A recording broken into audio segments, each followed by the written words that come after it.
Welcome to the chaos sector. I guess WSU Kim wants to make things difficult, when it can be very simple. The individual named Sis233 is the one assumed to be WSU Kim. This person has been posting comments on our episodes. Here is her recent post in response to our request. Quote, "I don't have a channel. And no, I will not address you. You are using my name and words without permission. You may interview me, but I will not post my own video. You're not correct in your statements, or interpretation of me. I have not lied, and my daughter has not lied. My daughter learned from her sorority sister, who discovered from Pi Phi, that has always been what I stated," unquote. Well ma'am, you just lied in this post. The first words out of your mouth were you don't have a channel. You're posting a comment from a channel. That channel was created November 19th of last year, 6 days after the murders. So you obviously felt the need to engage on YouTube, right? Did you intend to post content about it? Or, did you somehow expect to lurk around posting comments, presenting yourself as WSU Kim? If you are claiming to be WSU Kim, you do realize people will check your channel out, right? You have WSU Mom Kim as your handle. So you want to be recognized as WSU Kim, but attempt to be anonymous at the same time? See, this is the problem with you. If you are going to publicly identify as someone who has obtained vital information in this case, then stand firm with that. Don't attempt to masquerade, as if you're someone posing as WSU Kim. And then, you stated you will not post your own video? You do realize that everyone in the true crime community wants you to, right? We know you want to, because it's the right thing to do. Not only for you, but for the true crime community, as you would be able to clarify everything to them. It also allows you to speak freely, without feeling pressured. But hey, it's your call. I personally don't see you as a liar, I see you as someone being quote, elusive. My colleagues may think differently though, and this is the problem with your image. Some think you're genuine, others think you're lying, and others think you're stuck in the middle. All of these perceptions could be cleansed with a personal video. Briefly, many have claimed that Dylan was in fact a Pi Phi. Well, the problem here, the news reports don't classify her as being a part of a sorority. Quote, both Mortensen and Funk were roommates of the 3 slain girls, and Funk was in the same sorority, Pi Beta Phi, as Kernodle and Mogan. Unquote. Pay attention to terminology here. It says quote, Mortensen and Funk were roommates of the 3 slain girls, and Funk was in the same sorority. The term, and, is establishing a distinction of a particular housemate, being Bethany. Now, if Dylan was a Pi Phi, then this would be established, right? They established that Bethany was a part of a sorority. This is a clear distinction between Bethany and Dylan, as one was a part of a sorority, while the other wasn't. Once again, so you can truly understand. How would the news know that Bethany was a part of a sorority? Because it either came by way of what the authorities gave the news, or a journalist, or investigator, obtained this information. But Dylan would also be recognized, and reported as being, a part of a sorority. Now we did a bit of digging, and discovered photos on Facebook that indicate Dylan was a Pi Phi, or so it appeared. But we have to acknowledge how Dylan was not, I repeat, was not, recognized as being a part of a sorority, like Bethany was, in all news articles. Why is there a distinction between the two, if both were in the same sorority? There wouldn't be a distinction, because they are sorority sisters. Going back to the article, it would state quote, both Bethany and Dylan were members of Pi Phi, as Kernodle and Mogan, unquote. It doesn't say this though, it only has Bethany as a member of the same sorority. Now Dylan apparently became a Pi Phi around 2021, so she was actually a sophomore last year. But once again, if she had joined approximately 2 years ago, wouldn't the reports describe her as a sorority member, like Bethany? Can anyone explain this oddity? What could be the reason for this omission? We're trying to figure out why she wasn't reported as being a part of a sorority, the same one that Bethany was reported as being a part of. Something is suspicious with her sisterhood. We will get back to that in another episode, because I have a theory about it. But let's address something recent. Apparently, authorities have a receipt that Koberger had from Walmart, which included a jumpsuit.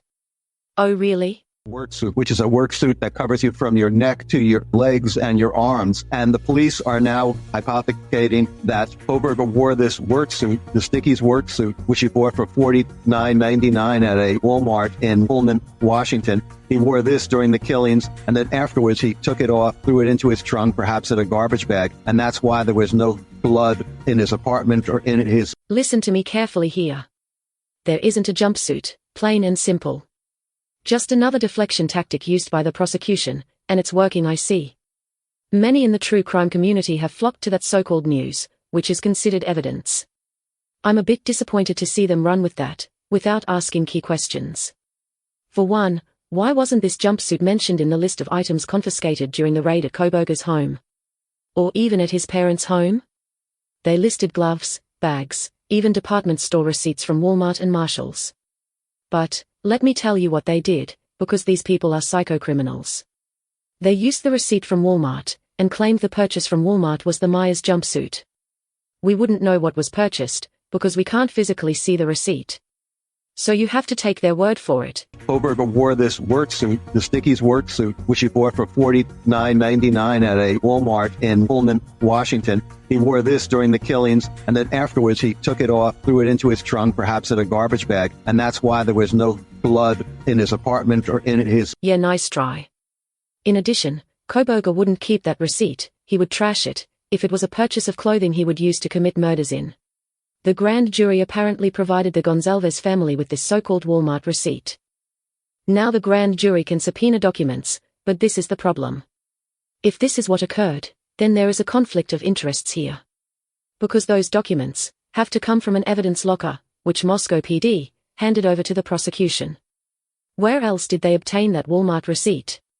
It's the same receipt from the search warrant on Koberger's home. So it's likely that the prosecution gave that to the grand jury, making it appear they requested the documents, yet in reality, they gave it to them. The same team that consists of Bill Thompson, who stated the additional 3 male DNA samples were irrelevant. I have a hunch that Bill Thompson is behind this. Then, Howard Bloom comes out and claims that receipt consists of a Myers jumpsuit, a purchase of $49.99, yes, so specific. He figures if he gives an exact cost, then it verifies that the purchase was made. And then, states that Moscow PD suggests that Koberger used that Myers jumpsuit in the murders, and dumped it after he committed the crime. Do you see this madness? But as mentioned, this Myers jumpsuit was never listed in the search warrant. Although it's a receipt, well, it's the same receipt they identified as the Myers jumpsuit, right? This was in the evidence locker, from the search warrant. The news would report that Koberger purchased a jumpsuit from Walmart, as Moscow PD had already publicly released the list of items seized at the home. Are you following so far? It wasn't a jumpsuit, they are just making things up as they progress through the trial. This is absolutely ridiculous. We see through it all. Here is the key question you must ask yourself, if you're investigating this murder case. 3 male DNA samples were discovered at the home. These 3 male DNA samples were obviously identified, but they weren't publicly identified. And Taylor inquired about those additional 3 male DNAs at the home, and guess what Bill Thompson said to the judge? Well, Your Honor, I didn't think that was relevant. This is all you need to know. Don't fall into the rabbit hole of this recent nonsense regarding a Walmart receipt. It's all a distraction. The defense has them in a corner, because if those 3 male DNA samples are publicly identified, and it's revealed that those individuals were spotted by Bethany and Dylan, based on WSU Kim's claims, we have our murderers, or at least accessories to the murders. Where has WSU Kim's claims gone in this case? Can't live with her, can't live without her, to be honest. We just want her to be honest, and we can all work together to get justice for those housemates. Think about this for a moment. WSU Kim's claims of the housemates being awake during those murders is a fact. Our investigation proved they were awake, even before we knew who WSU Kim was. So she's telling the truth there. Which brings me to what has been claimed about Bethany and Dylan. There are claims that Bethany and Dylan were texting each other during the murders. Steve's investigation has also found out some more evidence.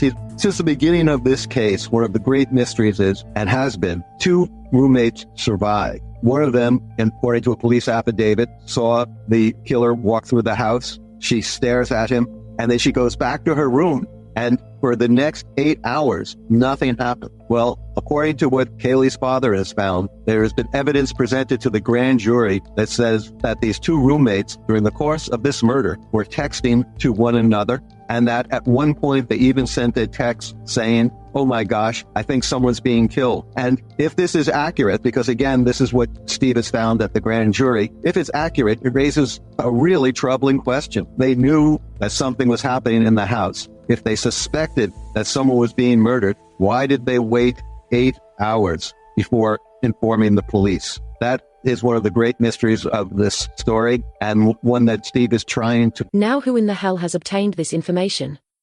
Because the reports never, I repeat, never, claimed that Bethany and Dylan had any interaction that night. They had their phone records, remember? Now all of a sudden there are claims they were communicating with each other. Excluding WSU Kim, was there any claim that Bethany and Dylan had communicated with each other? From the mainstream media?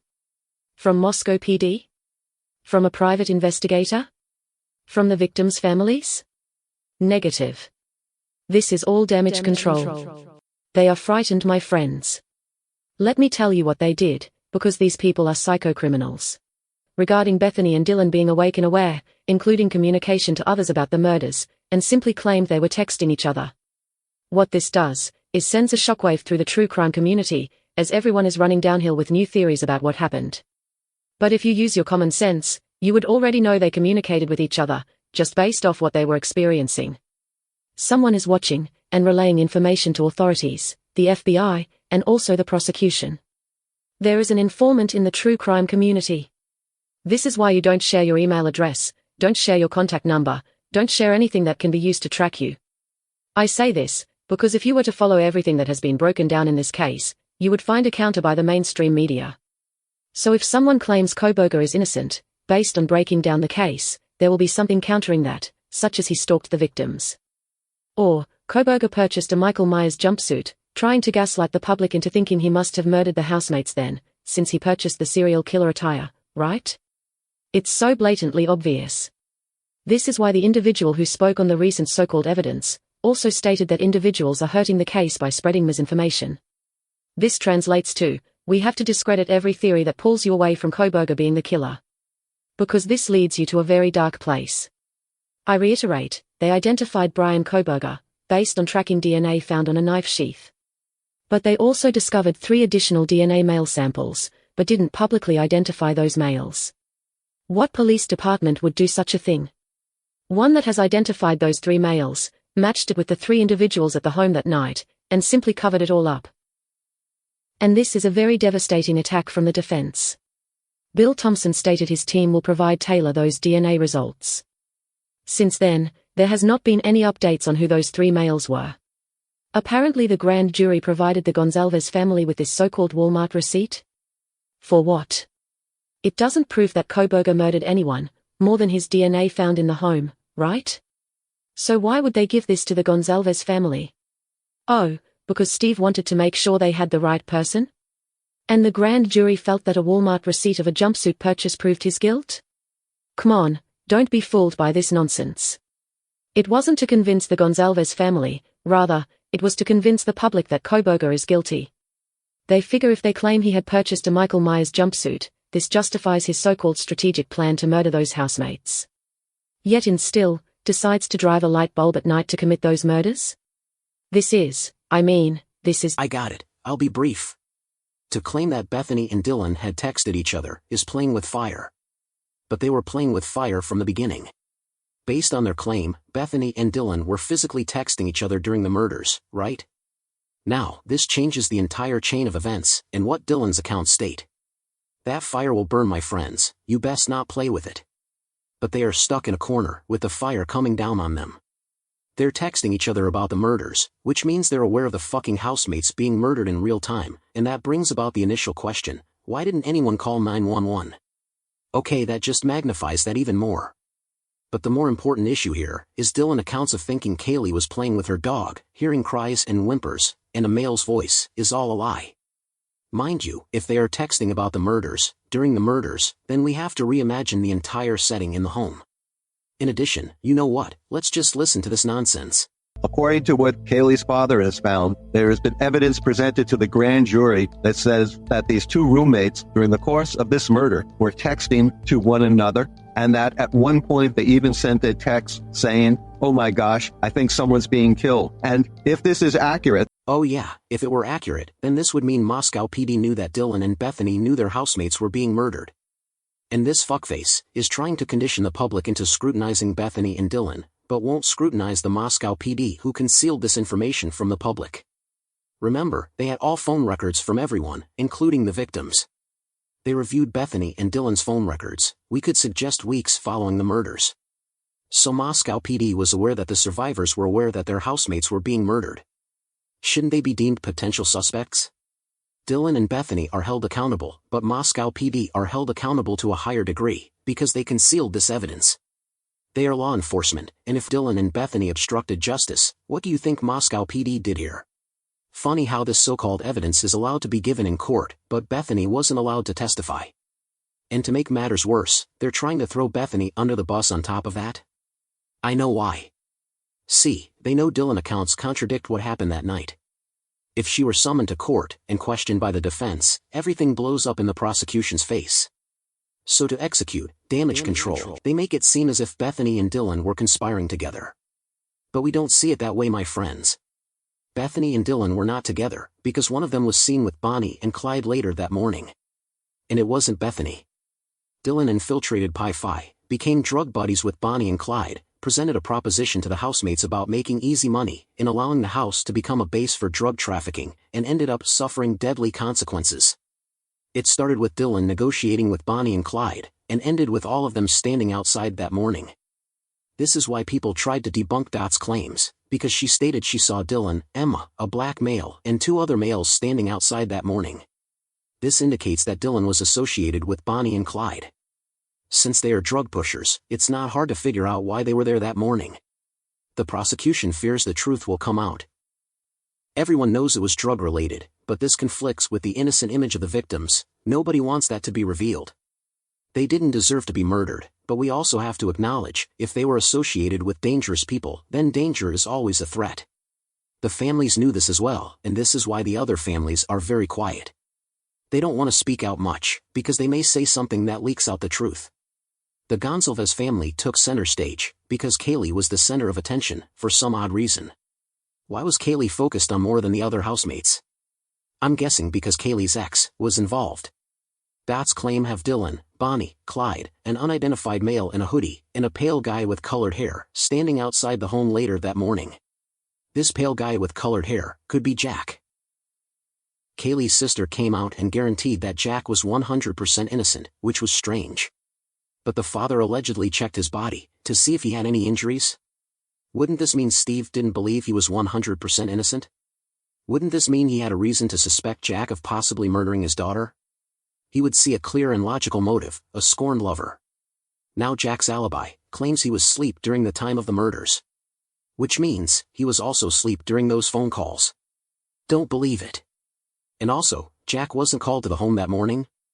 Peers were called, yet Jack wasn't one of the first to arrive? Your ex-girlfriend was discovered deceased, surely one of the housemates would call Jack, right? Maybe he was already there that morning, with Dylan, Bonnie, Clyde, and another male.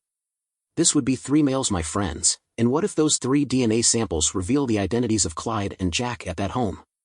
The other male? Well, let's say it was the other Jack. Dot also claimed that Kaylee was targeted, because she didn't want to be a part of the drug trafficking anymore, and they murdered her before she could leave Moscow that night. Are we to assume she's making that all up? She identified Bonnie, so she obviously is aware of the drug element in that town. Heck, even other students who spoke out claim that Bonnie and Clyde are the suppliers of drugs in Moscow. So let's be honest here, it was drug-related. That's enough, I'm done. We have to keep referring back to the Dateline NBC special, regarding a close friend of Koberger. They claim that a female friend of Koberger had her home broken into, and Koberger was the culprit. How in the world was he identified as the home invader? The authorities would have to be involved, right? So if the authorities had been informed that Koberger broke into that home, wouldn't he be charged with home invasion? Dateline claims the female friend didn't call the authorities about the break-in, she went to Koberger, and he had advised her to install a security system. So, who in the world identified Koberger as the home invader, if not the female friend? But the main point, he would have been charged, and as a result, an arrest record, and even further, may have not been able to murder those housemates, due to serving time for that previous crime. Conclusion: this is all lies. We cut through the nonsense. I have to keep reiterating this, because it's textbook character assassination. Koberger's friend came to him about it, because, well, he was a friend. She could have called the police as well, but a close friend needed to be notified also. Koberger, being a good friend, suggested she install a security system. And that was all that happened. But the so-called source altered that incident, painting Koberger as the home intruder. And this was reported as an actual incident. Yes, Dateline, NBC, News Nation, both reported this as a prior incident. The arrogance of them, to believe the public is so stupefied, that they would believe he had committed that crime. Yet wasn't arrested, and no prior criminal record. Once again, so you grasped the entire case. Koberger was identified as the home invader, and somehow wasn't arrested for the crime. Not only was it home invasion, or breaking and entering, but it also was a crime that could lead to, guess what? A murder. If Koberger had deceived his friend, when he was the one who broke in, yet pretended to be of assistance, wouldn't he also have the propensity to harm that friend? After all, he's a psychopath, right? Oh, but I guess this didn't warrant a psychopath getting arrested. The point here, Koberger is the scapegoat. They are protecting the truth about drug trafficking, which the housemates were involved in, and the individuals who murdered them in relation to that drug trafficking. There are a lot of people whose reputations will be destroyed. We'll just destroy some loner guy, he has nothing to live for anyway, right? There is no need to manufacture incidents about Koberger, if he murdered those housemates.